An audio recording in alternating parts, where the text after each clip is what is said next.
Қаның қандай мәнінде мына теңдеудің бір ғана түбірі болады. Бұл үшін біз ең алдымен мынаның бөлімінде бір бар деп ойлаймыз. Сосын пропорция жасаймыз. Яғни 4х пен мына жақты көбейтемін, мынаны былай пропорция жасаймын. 4kx квадрат азайтылған 4 көбейтілген 3х бар. Тең, сосын 5-ті 1-ге көбейтемін. 4kx квадрат минус 12х минус 5 деп келесі бетке өткіземін. Ары қарай негізі k деген ол белгілі бір сан болу керек.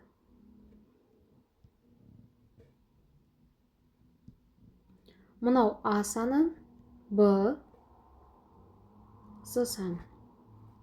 Әрине алдындағы таңбаларына мән беру керек. Дискриминантқа саламын. Так, енді сіздерге сұрақ. Қандай жағдайда теңдеудің бір ғана түбірі болады? Ол әрине дискриминант 0-ге тең болған кезде, онда теңдеудің бір түбірі болады деген сөз.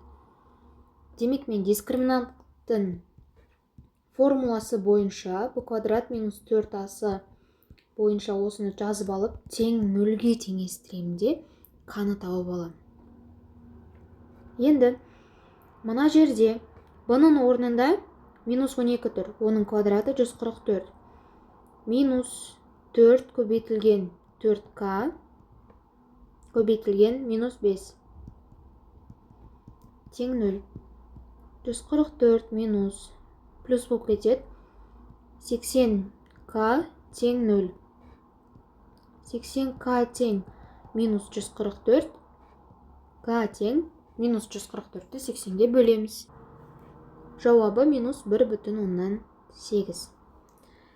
Енді жауап болса, k егер 1,8-ге тең болса, мына теңдеудің бір ғана түбірі болады деген сөз.